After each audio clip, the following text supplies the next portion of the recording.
નમસ્કાર મિત્રો, ગયા ચેપ્ટરમાં અથવા તો ગયા લેક્ચરમાં આપણે જોયું હતું કે લસા અને ગુસ્સા અને એ સિવાયના વિવિધ દાખલા સ્વાધ્યાય 1.2ના. હવે થોડા આગળ વધીએ, જેની અંદર સ્વાધ્યાય 1.3 ગણતા પહેલાં અને અમુક પૂર્વધારણાઓ અને અમુક સંખ્યાઓનો આપણે ખ્યાલ મેળવીશું.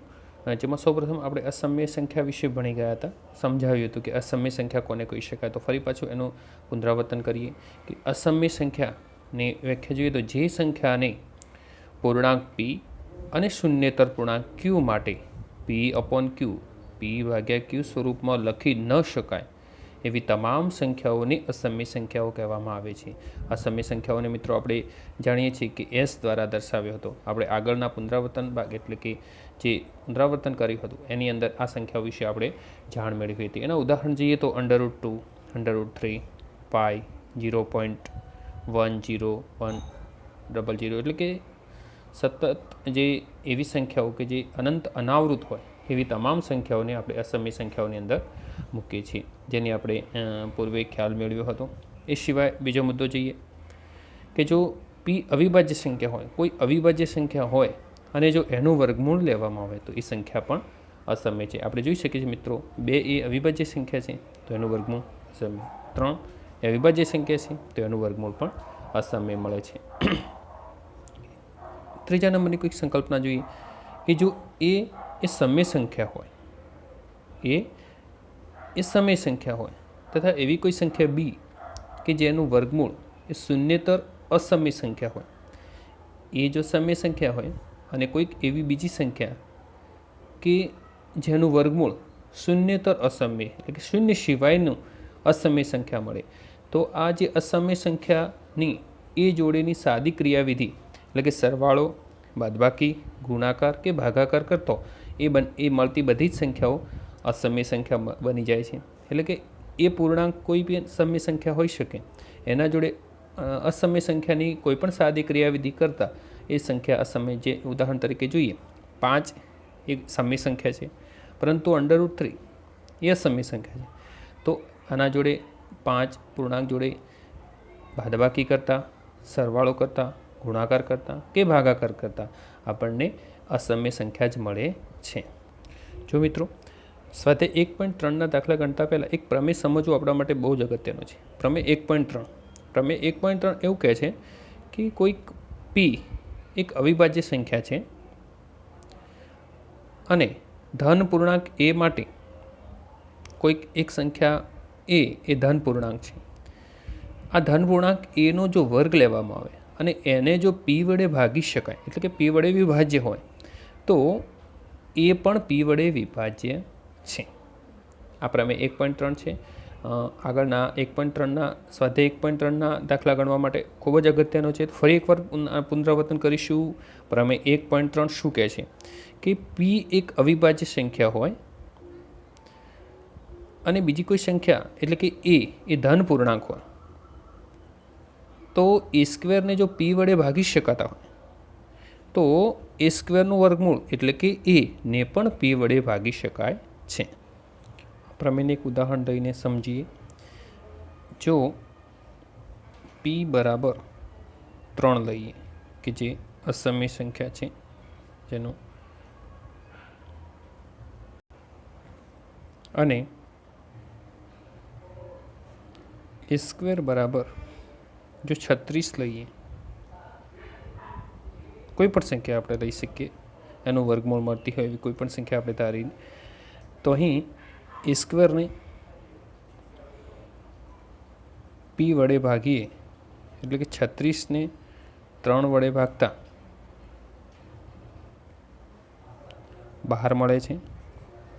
તો પ્રમેયમાં એવું કહે છે કે એ સ્ક્વેરને પી વડે ભાગી શકાય તો એને પણ પી વડે, મતલબ કે એ સ્ક્વેર એટલે 36 તો એ બરાબર 6 તો 6 ભાગ્યા 3 તો 6ને પણ 3 વડે ભાગી શકાય છે. તો આ પ્રમેય 1.3 એવું કહે છે કે કોઈ પી એ અવિભાજ્ય સંખ્યા છે અને બીજી કોઈ ધન પૂર્ણાંક એ જો એના એ સ્ક્વેરના વર્ગને પી વડે જો ભાગી શકાતો હોય તો એને પણ પી વડે ભાગી શકાય છે. તો ચાલો મિત્રો, આ પ્રમેયનો ઉપયોગ કરી આપણે સાબિત કરીએ કે √2 એ અસમય સંખ્યા છે.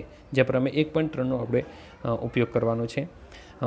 અસમય સંખ્યા છે એવું સાબિત કરતાં પહેલાં આપણે એક ધારણા લઈ લઈએ કે ધારો કે √2 એ સમય સંખ્યા છે. આપણી ધારણા એવી ધારી છે શરૂઆતમાં કે એ સમય સંખ્યા છે.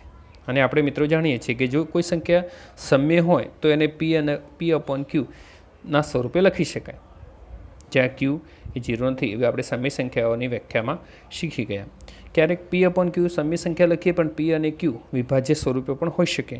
તો P અને Qમાં કોઈ સામાન્ય અવયવ હોય અને સામાન્ય અવયવ આપણે દૂર કરીએ તો આપણને કોઈ બીજી સંખ્યા મળે, ધારી લઈએ કે એ સંખ્યા A અને B હશે. હવે આપણે એમાંથી સામાન્ય અવયવ ઉડાડી દીધા છે, માટે A અને B જે સ્વરૂપ મળ્યું છે એ બંને સંખ્યાઓમાં કોઈ સામાન્ય અવયવ હશે નહીં. એટલે કે A અને B અવિભાજ્ય સંખ્યાઓ હશે. એનો મતલબ કે A અને Bમાં કોઈ સામાન્ય અવયવ નથી. હવે થોડા આગળ જઈએ તો અહીં A/B બરાબર √2 છે. બીને બરાબરની આ બાજુ લાવતા √2ના ગુણકરમાં આવી ગયા. તો A બરાબર √2B એને આપણે બીજા સ્વરૂપમાં વ્યવસ્થિત રીતે લખતા A બરાબર √2B પણ લખી. આ સંખ્યા A બરાબર √2B જે છે એને આપણે બંને બાજુ વર્ગ કરીએ તો Aનો A² √2ના 2 અને B² બંને બાજુ વર્ગ લીધા. તો અહીંયા મિત્રો આપણે જોઈ શકીએ છીએ કે A² બરાબર 2B², મતલબ A² એ 2ના ગુણકમાં છે. અને કોઈ સંખ્યા 2ના ગુણકમાં છે તો એવું લખી શકાય કે A² ને આપણે 2 વડે ભાગી શકીએ છીએ. તો પ્રમેય 1.3માં શું શીખ્યા મિત્રો આપણે કે કોઈ સંખ્યા પૂર્ણાંક સંખ્યાના વર્ગને જો 2 વડે એટલે કે P વડે ભાગી શકાતા હતા તો એના વર્ગમૂળને પણ આપણે 2 વડે ભાગી શકીએ છીએ. એટલે કે A² ને જો 2 વડે ભાગી શકતા હોઈએ તો એને પણ 2 વડે ભાગી શકીએ છીએ. એટલે કે એ પણ 2 વડે વિભાજ્ય છે, જે પ્રમેય 1.3 મુજબ. વધુ આગળ વધતા કે જો એને આપણે 2 વડે ભાગી શકતા હોઈએ તો એ એક એવી પૂર્ણાંક સંખ્યા છે કે જે 2 વડે વિભાજ્ય હોય. તો A બરાબર 2C ધારતા તમે વિચાર કરશો કે C ફરી પાછળ તો C કોઈક પૂર્ણાંક સંખ્યા ધારી લીધી, કારણ કે એ વિભાજ્ય સંખ્યા છે, 2 વડે ભાગી શકાય છે, તો એને 2ના ગુણકમાં લખી શકાય. તો ધારો કે A બરાબર 2C, તો અહીંયા પણ આપણે વર્ગ લઈએ તો A² બરાબર 2 નો વર્ગ 4C². તો આ જે સમીકરણ છે A² બરાબર 4C². તો આપણે મિત્રો જાણીએ છીએ આગળના સમીકરણ 1માં A² ની કિંમત શું મળી હતી? તો A² બરાબર 2B². તો A² ની જગ્યાએ 2B² મૂક્યા, 4C². તમે જોઈ શકો છો મિત્રો બંને બાજુ 2ના ગુણકમાં સંખ્યાઓ છે, તો બંને બાજુનો સામાન્ય અવયવ 2ને આપણે દૂર કરતા, એટલે કે બંને બાજુ 2 વડે ભાગતા. તો સમીકરણ મળ્યું B² બરાબર 2C². તો ફરી પાછી આપણને સંખ્યા એવી મળે છે કે B² એ 2ના ગુણકમાં છે. મતલબ એવો થયો કે B² ને 2 વડે વિભાજ્ય છે. અને પ્રમેય 1.3 એવું કહે છે કે જો B² 2 વડે વિભાજ્ય હોય તો B પણ 2 વડે વિભાજ્ય થાય. તો મિત્રો આપણે આગળ જોયું કે A પણ 2 વડે વિભાજ્ય છે, અહીંયા જોયું B પણ 2 વડે વિભાજ્ય. મતલબ એવો છે કે આમ A અને B ને ઓછામાં ઓછો એક સામાન્ય અવયવ કોણ છે? 2 મળે છે. જ્યારે આપણે તો આગળ જોયું હતું કે A અને B અવિભાજ્ય સંખ્યા છે, અને અવિભાજ્ય સંખ્યા હોય ત્યારે એમનો એક સિવાય કોઈ જ સામાન્ય અવયવ મળતો નથી. એવી આપણે અવિભાજ્ય સંખ્યાઓની સંકલ્પનામાં શીખી ગયા હતા કે અવિભાજ્ય સંખ્યા એને જ કહેવાય કે એ સંખ્યા પોતે અને એક એ જ અવયવ હોય. જ્યારે અહીંયા તો આપણને એક વધારાના અવયવ 2 પણ મળે છે. માટે આપણી જે ધારણા હતી એ ધારણા કેવી છે? ખોટી છે. આપણે આગળ ધાર્યું હતું કે √2 સમય સંખ્યા છે, પરંતુ અહીંયા આપણે જોઈ છે કે આપણી ધારણા ખોટી સાબિત થાય છે, એટલે કે આપણી ધારણા વિરોધાભાસ છે. માટે √2 સમય સંખ્યા છે એ ધારણા ખોટી છે. તો શું કહી શકાય મિત્રો? તો √2 એ અસમય સંખ્યા છે. તો આ રીતે આપણે √2 ને અસમય સંખ્યા સાબિત કરી શકીએ છીએ.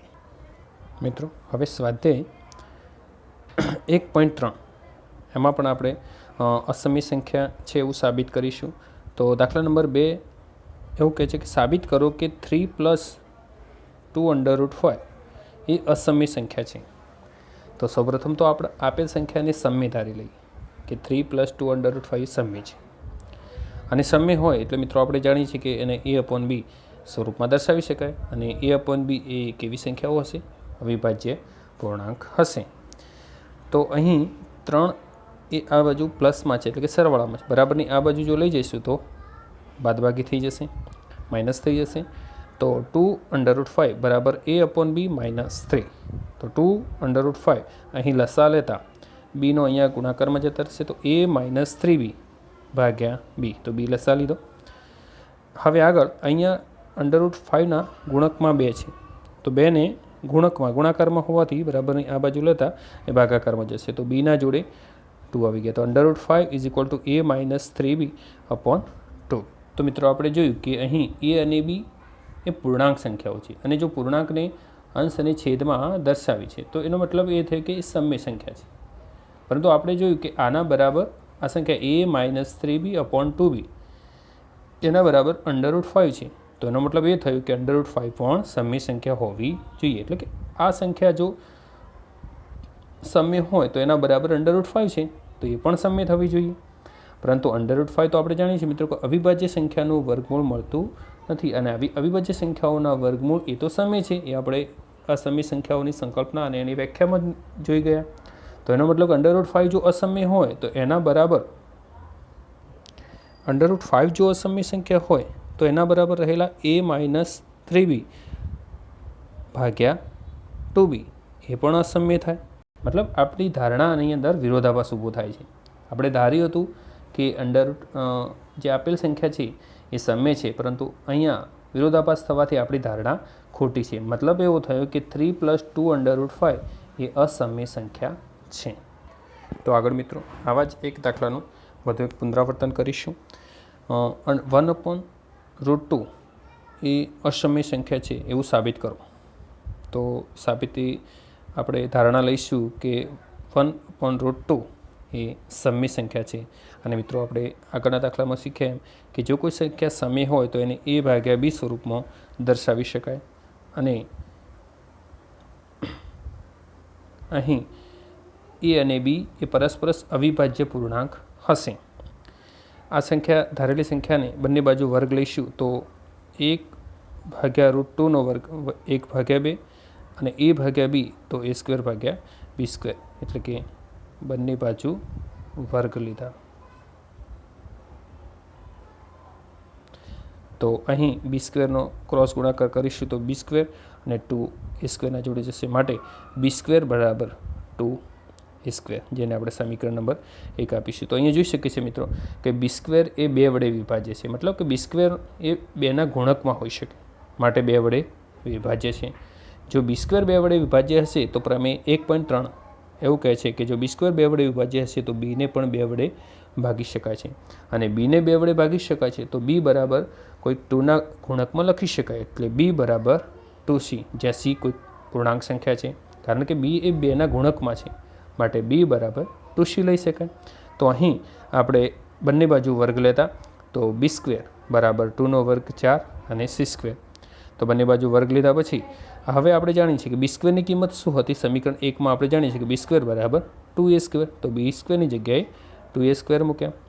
તો બંને બાજુ આપણે જોઈ શકીએ છીએ અહીંયા પણ 2 અને અહીંયા પણ, બંનેમાં 2 એક સામાન્ય આવે છે તો બંને બાજુ 2 વડે ભાગતા તો અહીંયા આગળ સમીકરણ મળશે a² બરાબર 2c²। મતલબ એ થયો કે a² એ 2 વડે વિભાજ્ય છે અને જો a² એ 2 વડે વિભાજ્ય હશે મિત્રો તો એ પણ 2 વડે વિભાજ્ય હશે, પ્રમેય નંબર 1.3। તો મિત્રો અહીંયા આપણે જોયું કે b એ પણ 2 વડે વિભાજ્ય છે અને એ પણ 2 વડે, જ્યારે આપણે આગળની ધારણા તો એવી હતી કે a અને b અવિભાજ્ય પૂર્ણાંક છે, જ્યારે અહીંયા એવું મળ્યું કે a અને b બંને 2 વડે વિભાજ્ય છે, તો અહીંયા ધારણા અને મળેલ પરિણામ બંને વિરોધાભાસ છે। મતલબ આપણી ધારણા એવી હતી કે 1/√2 એ સમય સંખ્યા છે, જે આપણી ધારણા અહીંયા ખોટી સાબિત થાય છે, કારણ કે a અને bનો સામાન્ય અવયવ 2 મળે છે, જેથી a અને b પરસ્પર અવિભાજ્ય અવયવ બનતા નથી, માટે આપણી ધારણા કેવી છે? ખોટી છે।